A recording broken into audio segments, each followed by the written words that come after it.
Hello, everyone. We are back with yet another great interview here on the Loudini Rock and Roll Circus.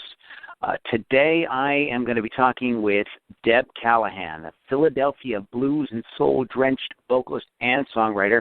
She grew up in the Boston area, but has been a mainstay on the mid-Atlantic music scene since the late 90s.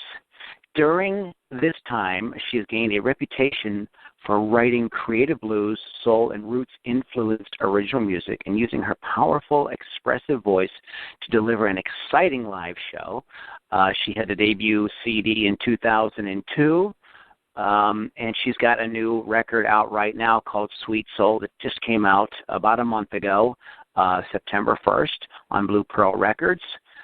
And she's been rave reviews in comparison to Susan Tedeschi and Bonnie Raitt.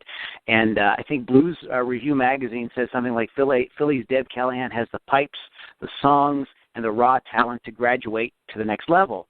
Deb, have you graduated to the next level? I know. Did you know you were even in school? I know. No one's given me my diploma yet, but... Well, welcome to the show. Right? What is the next level? So. What does that mean? Yeah, exactly. And what does that mean to you? For you, just personally, what would you? I mean, or is it just meaningless? No, it means something, but I guess it's. I think it's personal. You know what I mean? Like it's what the next level is for each person. So, the next level for me, it would probably be just getting my music out to more people. You know, more people knowing about me around the country and the world in terms of blues and roots fans, and doing more more gigging, touring, playing at bigger festivals and a little more widespread. As you know, I'm based in Philly, and I have done a lot of touring up and down the East Coast and somewhat into the Midwest. We have a guy in Minnesota who does some booking for us, so I always seem to be out in Minnesota, Michigan, Wisconsin, kind of that zone. But haven't really did one show on the West Coast once, Monterey Bay Blues Festival, but haven't really done too much on the West Coast. Well, let's take a little bit of a step back, Deb. How did you get started in music? Because the bio on your page just sort of like throws us right into like pretty much what's been happening lately. So how did you get started? Take us back to the beginning. Well, I would say, I'm primarily a singer. I do play guitar and piano, but not really well. So it's like more of something I use to write songs. But, when I perform live, I have in the past done some guitar, but I kind of have abandoned that for a while. I really enjoy being a front person, like a front person where I'm singing and, kind of dancing and, just fronting the band. And I enjoy writing songs. So I guess for me, like, the voice is what kind of took me into music, and so when I was a kid, just like a lot of people, like just really absorbing music, listening to my parents' records, and I was my mom was really into Nina Simone. I don't know if you know her, and so I, bluesy, soulful, jazzy voice, and really powerful, and really made a statement with what she was saying. So that always stuck with me. And I also just was drawn to anything really gospel-y. I liked Aretha Franklin, even, at an early age, and Etta James, that kind of stuff. So voices, that was one thing. And then music, I grew up outside of Boston in sort of like the 80s, and so there was a lot of rock and roll and, classic rock. And so I think I got into blues like a lot of people, from listening to Hendrix and Clapton and Led Zeppelin, and kind of kind of getting into that and getting into the rhythms and the whole sound of the music, and then kind of thinking, what is this about? Digging a little deeper, and then as I got a little older, getting into actual like blues artists, like this is from Muddy Waters or Howlin' Wolf or something like that. Why blues? Why, because you have an amazing voice. Wow. I was unfamiliar with your music until I started talking to Frank, and he said to check you out. And I've been listening to, there's 2 records. I haven't listened to, I don't know all your records, but you've got one, Tell It Like It Is, and Sweet Soul. I've been listening to them over and over. And, I mean, you have an amazing singing voice, just amazing. You could sing anything, but why blues? Yeah, I know. A friend of my family sometimes asks me that because they're like, well, you might make more money doing something else. And I don't know. It's like it just found me. I guess, let's see. So, yeah, I guess going back to like the like I was listening to music, and then, like a lot of people got into like choruses and choirs. I actually did plays, musicals when I was in middle school and high school, a little bit in college. And so in college I did some plays, regular plays, some musicals, wing band, a 4-part harmony a cappella group.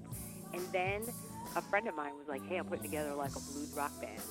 And I'd never done that before. And he like had heard me singing. He was like, I think you would have a really good voice for this stuff. And so there I went, and I was like, immediately I was kind of hooked on it. This is really, I loved it. And I felt like my voice was a good fit for it, for a lot of the material. And it let me really express myself in a way that, like, just for me, musical theater and that kind of stuff wasn't the same. Like I felt like I really put myself into it in a way that, I don't know, it just felt really right. That's all I could say. It's sort of anything that was bluesy or soulful. Like, the guys that put this band together, they were all have, like, Stevie Ray Vaughan and Hendrix and some Clapton, and that was great. But then I was sort of like, yeah, let's get some more. I started getting more into the soul stuff. Jimmy Walker and the All Stars, Aretha Franklin. More of the soulful blues kind of stuff. So then, because you mentioned Aretha Franklin, and you said you heard your mom's Nina Simone records. Who are your vocally? We're going to talk about songwriting, a little sort of separate subject here, but vocally, who are you conjuring? Like, what's in there that's coming out? I know, it's funny because I think a lot about like these kind of soul, like Mavis Staples, Aretha Franklin, Tina Turner, Etta James, Irma Thomas is like the soul queen of New Orleans. That kind of stuff. Okay. And it's funny because sometimes people will say, "Oh, you sound like Janis Joplin." I don't get that as much anymore. I think maybe because I think I've developed my own style, so it doesn't, like, I don't know. I don't get that as much, but I think it's just common for probably any white woman who's singing bluesy kind of stuff. You eventually get, Bonnie Raitt or Janis Joplin. So yeah, those are probably, I'm probably forgetting. Oh, Ray Charles. I really dig Ray Charles a lot. Mm-hmm. Okay. So, like, I think that place where blues and gospel and soul and sometimes even jazz, kind of come together. I'm like all about that kind of. I don't really want to be limited too much. Even like country, and I can't say I really grew up. Where I grew up, people didn't listen to country at all. So as I've gotten older, I have more of an appreciation for it, for sure. Okay, now there is a definite growth from Tell It Like It Is to Sweet Soul. Okay, I thought it was, to me, it was obvious. I mean, but you had some major life changes in between these 2 records, and there was a little bit of a time gap. Yeah. Right. Yeah. Okay. So talk to us a little bit about the sort of this sort of transition period that you went through, and how that affected your music. It's cool. Thank you for saying you could hear the growth, because that's cool to know. It's hard, yourself to kind of sometimes be objective about yourself, but I think that I feel like I was just hitting my stride a little bit more. I had a child. I have a child, and I gave birth to my son Elijah in January of 2011. And it was really right after I recorded Tell It Like It Is sort of during my pregnancy, and didn't get to tour as much behind it because, like, the CD released in like November of 2010, and then I had and to do, to kind of be out on the road at that point. But Yeah, I think that it just grounded me, and it made me prioritize things. The typical kind of things I think that people who have realized, and kind of in a way made me not. I went through different periods of not caring at all. I was like, I don't know if I want to. I had a lot of internal struggle, like, do I even want to really pursue this music thing? How important is it? Because it's a hard. I think it's a hard career. Really? I never heard that before. You're a musician too, right? Right. Yeah. So I don't have to tell you. I mean, you have to be really passionate or a little insane to kind of really pursue it. I mean, lots of people just do it for fun, right? Right. They have their regular day job, and then they just, it's just getting together with their buddies and hanging out, and that's cool too. I mean, playing music is valid in any way, whatever moves your soul, But I think. So I just went through a lot of exploration, but I think I felt grounded, and I felt a kind of a sense of, like, confidence, and, like, I don't really care, in a way, what other people think, so that sort of was empowering. I think I felt just much more confident and empowered, and, like, I'm just doing what I want. And I knew, a lot of these songs are about the feelings I have, and I was just writing about what I was experiencing it was, like, over about a 4-year period that I was writing these songs, and it was all about, balancing my new life, this new love I felt for both my child and my partner, that family life, and both the good and the bad. There's a song, I don't know if you heard this one, called Shacking Up, which is really right. It's not it's great. It's not really literal, because I just sort of that one was actually a little harder to write, because I started being really literal about my relationship, and then I was like, this isn't really that funny, because it's I was trying to just be, like, playful, like, each right. different story, and in a way, like, a more like an adolescent version of love, and then more of, like, a medium, and then, like, as you get older, kind of like what you're looking for. That's what I was trying for each verse. But yeah, I think I just felt a newfound sense of confidence and freedom, and, like, kind of, I don't really care. I'm going to do my thing, and if people don't like it, that's fine. Well, this is one of the things that I wanted to talk about now that we're into the songwriting, because the thing, especially, this is one of the things in the growth I'm talking about from the Tell It Like It Is, a Sweet Soul. There's like your lyrics, they talk about daily life, and I understand that the character in the song isn't necessarily 100% you. There's some of that, but yet you bring an really interesting perspective. And you're still really musical and really fun, and so this is one of the more thoughtful blues albums that I've ever really heard. There's a I write for BluesRockReview.com, and there's a lot of the records, like, and I'll just say it, my sex, the guys are singing kind of about the same things over and over and over again, and you've really kind of found some ways to bring some different ideas in, or different experiences in, and I thought that was really, really awesome, and it really took the songs to another level. So in terms of songwriting, like, who are your, like, songwriting influences? I know I have, so, I mean, the songwriters that, so not literal, though, like, I'm going to say this and you'll be like, really? So, like, songwriters, I love Joni Mitchell, like, a lot. It's totally left field, right, from blues, but I love Ricky Lee Jones. Just kind of running around and, being all about me and that kind of stuff. I love their imagery and their attention to detail.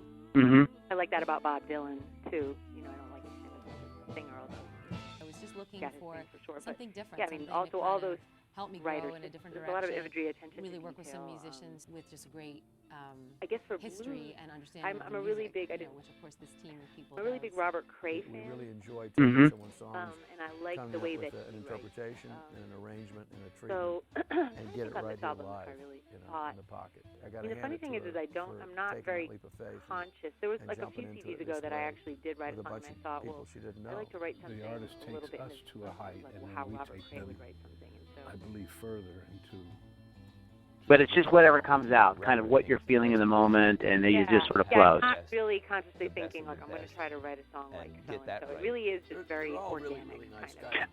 I think for me, this, like, because it's funny, because I'm not particularly a great guitar player or piano. I've been taking piano. To think about playing actually, with, I had been taking for a couple years piano lessons. So this CD, I did work some stuff out on the piano, and lots of times, like, I'll get, like, say for this the first song on my album, Big Love, like, I was just hearing that, like, certain musical phrase that I just like, work to. I'll sing it to myself. I'll sing it into my iPhone, and so there's a recording of it. I do a lot of that when I'm kind of in this phase of writing, or like I'm open to writing, and then I'll work it out on the piano, and then I'll give it to. I'll say to Alan, who's the guitar player in the band, and he's my band, and really missing my now 4-year-old son Elijah. And so, it's really just, we were 7 say, states away back to Pennsylvania, so it's just our journey. And sounds obviously a lot better when he plays it.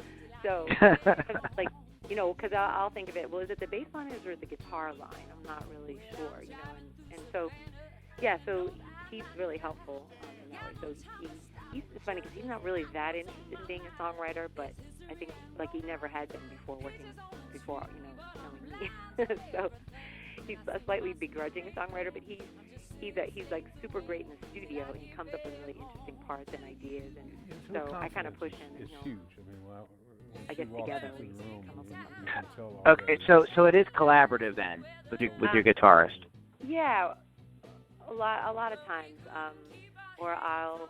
She just basically has a lot. Yeah, sometimes if there's one song called "Slow Is Less Sweet As Honey," I mean, that's kind of actually a simple thing, and I wrote that on the piano. And then when we went in the studio, the production of it, like. She's got a great singing voice. Actually, the piano player. Her pitch is really good. Really her phrasing is great. She has come her up own with style. Certain, like, she kind of cops her own style. The intro and the outro on it, so like a sort of signature line or something. But yeah, so sometimes I'll just write something by myself. Sometimes I'll write like the core of it or a kernel of it, and someone else helps me flesh it out more. Alan, my guitar player, or I will this guy Chris on. They're always going to come up with more really interesting, about sadness and like loss. voicings One of the and things that draws me to it is it's so chord, full of like what life offers, sophisticated the chords gamut and of things like emotions, that, and So they just sort of kind of help you like take the song like kind of beyond kind of the rudimentary things that you have down. So you basically come to it with like, here's a melodic idea, here's the lyrics that I have, and you guys, what are we going to do with it? Yeah, like that song "I Am Family." I wrote that on the guitar, and I like started singing the piano to do that when I was better, but then I couldn't really come up with an idea like for a bridge, so Alan did really work with it. That is a beautiful song, by the way. That really stands out on Sweet Soul as a, I mean, I don't know what the sort of distribution is for that record, but I mean, I could definitely hear it as on the radio with, like with the Bonnie Raitt crowd, like I Can't Make You Love Me, and that sort of, it has that, only I think your song is way more, it touches on so many different like issues, and I loved that line, that title, "I Am Family." Mm-hmm. What can we get into that? Can you talk a little bit about that song a little bit in depth? Yeah. Yeah, thank you. I like that one too. I think I don't know if you. I'm going to say this too because I don't know if you saw in my background that I'm a social worker too. Okay, that was at the very bottom of your bio, and I'm like, do I ask her about this? Because I don't want to ever like put anybody in the spot. But yeah, go ahead, talk about that. Yeah, go ahead. Yeah, so I think that it's like chicken and egg. Like I am a clinical social worker because I'm a pretty, just like thinking kind of person. I mean, we all are, but like I think about relationships and like how like emotional kind of things, I guess. So I was drawn to do like counseling kind of work, and I actually still do that part time. I work with these I work at a youth drop-in center in Philadelphia a couple of days a week. So until I get to that next level, I'm lucky that I like my work, so I really don't, it's a good balance, to be honest. It keeps me in this the youth I work with are really cool and inspiring to work with. And this is the first CD that I didn't actually like literally write about something from them, from my work with them. Mm-hmm. But this song is it actually, it's funny. It could, I mean, as you said, it could sort of, a lot of people could relate to it. I think you said that in one, but it's particularly about my sister. So I have a sister who, she has some mental illness and drug and alcohol issues, and so she just spent a lot of years. She's doing well right now, by the way. She spent a lot of years just kind of out there, in crisis all the time, you know, and moving around and not dealing with her stuff, not really, you know, not really taking responsibility for her own mental health. And so it really, you know, when people go through that in families, whether it's mental health issues or drug and alcohol or some other issue like that, you know, it's this kind of feeling in a family, I think, of like, how do you deal with that? You know, you love somebody, so you want to support them and you want to help them and have their back, but at the same time, after a while, it gets a little old. You know when it's like the same crap over and over. Yeah. And nobody's like making a move when the person with the problem isn't making a move. So I think that song to me just kind of explores, like, and I'm trying to put the issue out there, like, if I have that line, like, where's the line, where's the limit, you know, I love you, but I can't drown in it. Like, can I sacrifice myself for you all the time, like just continuing to pay debts you have, or to let you stay with me, you know, you're every time, you know, even though it takes the time. And I saw my parents particularly kind of go through that. You know, like, how do you support the child you love, take care of yourself, you know, so Yeah. that whole setting boundaries thing, you know, I guess. So that's Well, it's a great song, and that's just one of the very like thoughtful songs on this record. Even you talked about the song "Checking Up." I mean, like, that's not even exactly. I mean, the title's kind of deceptive in a way because, you know, it's raunchy in a fun way, but there's a little depth to it. So that is all. And to the audience out there, this is one of the reasons why I think you really enjoy this record, because it's superbly produced. And the songwriting is great and everything, but the lyrics are really cool. And it does something that I think a lot of people, you know, blues is typically, at first blush, I think people kind of think, well, that's sad or depressing. Yeah. But actually, it's really not. It's about sort of looking at the sadness and putting a smile on your face, or standing up tall in spite of whatever's going on. It's sort of sometimes even just finding the humor in the whacked out situation. right. Exactly. So let's talk a little bit. Let's talk about the band, because you worked with some different people on this. Reggie McBride, who's played with So he's played with Stevie Wonder and people like that, right? Yeah. And Mike Finnegan, the keyboard player, has worked with Hendrix and Joe Cocker and all kinds of people. So what was that like? It was awesome. Those guys, I mean, I can't say enough good things about them. And I think, you know, it was just going out there. I've been talking to this guy, Tony Bronicle, who's the producer of the record and a drummer.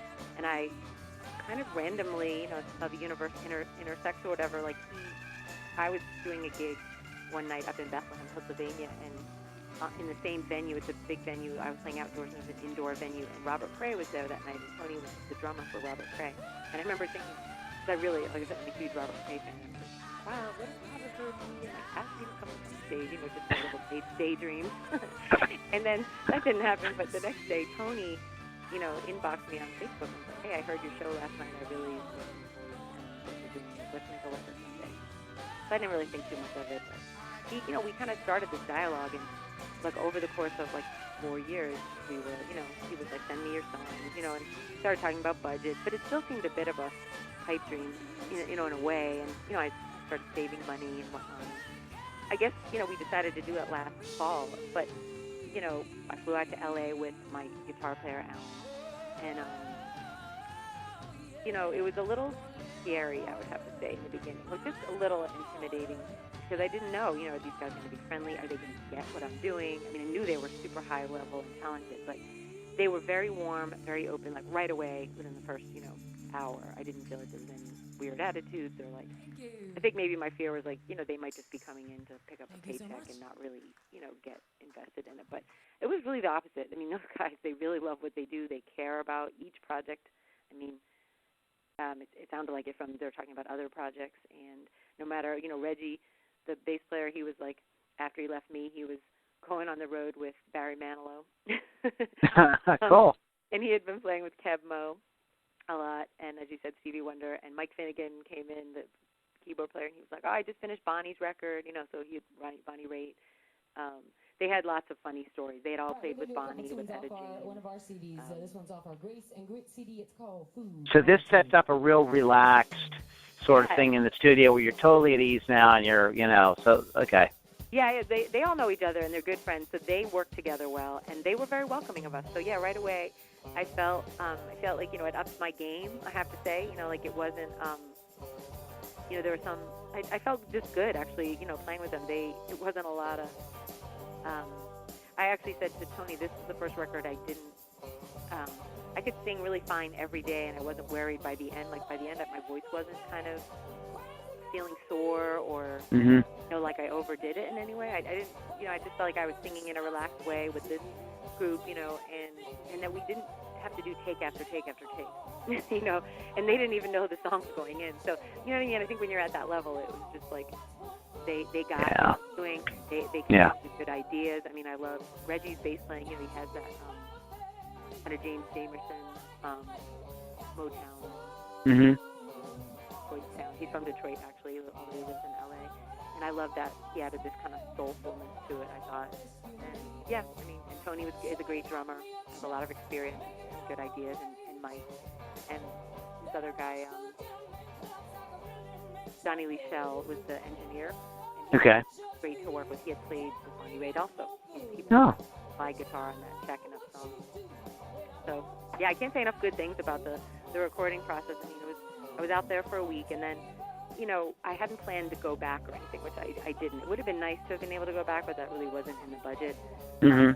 So we did some stuff over here. Like, I re-recorded 2 songs here at a studio in Philly. And then, with today's technology, it's really easy to send the files back. And the files, yep. Yeah. And I think Alan redid a couple guitar parts. We did one background vocal over here. And then it got mixed back in L.A. So, yeah, that part was great. So what's coming up? What's next? You have this, really great record. I mean, congratulations. You should be very proud. It's fantastic. So what are you going to do? What's happening? What's next for Deb Callahan? I'm just laughing. I don't have it probably planned out as well as I should, but no pressure. But what the heck are you going to do? What would make sense would be, I'm looking at other people who have records out, like Shamika Copeland also has a record out. You know her? She's a blues. I was looking at her schedule, and she's like, touring her ass off. I have a bunch of CD release parties in Philly, and I think my goal is for I'm starting to just really work on the booking. I don't have a booking agent really, so that's been a little bit of a hard thing. I haven't had much success. Like I have one in the Midwest, and it didn't help with that kind of stuff. So it's just I'm just trying to get myself organized for the 2016 festival season, and I hope that I can do some touring and stuff in the spring and summer. And we have regular gigs throughout. You can find that on DebCallahanBand.com, where we play in the region primarily right now. What else? Yes, the CD release parties. I'm just trying to get the music out there to radio stations and press. We've been getting really great radio response, which I'm really excited about. I don't know if you check out that Roots Music Report, but the CD was number 6 on the Roots Music Report. Great, congratulations, excellent. Yeah, there was like Buddy Guy, Shamika Copeland, a couple other people, and I'm like number 6. I was kind of wow. I know. Congratulations, that's good. Thank you. So I just hope to use this as a launching pad to do more stuff. Like I've never toured in Europe, and that's really a goal of mine. I would love to do something like that. The thing that I have to figure out, which anyone does, in this situation, but it's just about my son Elijah is now 4.5, so just a little more challenging. And I definitely chose not to just plunge myself back into it because I wanted to enjoy this time. So I see other people, sometimes they have a child and they're like right on the touring circuit again, and kudos to them that they can work that out. But we don't have any family really nearby, so that's a bit of a challenge, and I have I know an artist, and maybe I'll tell you about after we finish recording, who has 2 young children, and they're on the road, like boom, like now, like with her. We'll talk about that after once we get off the call here, but. So you're gonna go out. You're gonna do some promoting. We're hoping to get this thing on some more radio. That's great. It deserves to be there. It's a really good record. I'm really excited about it. Is there anything specific you'd like to plug before we wrap up here?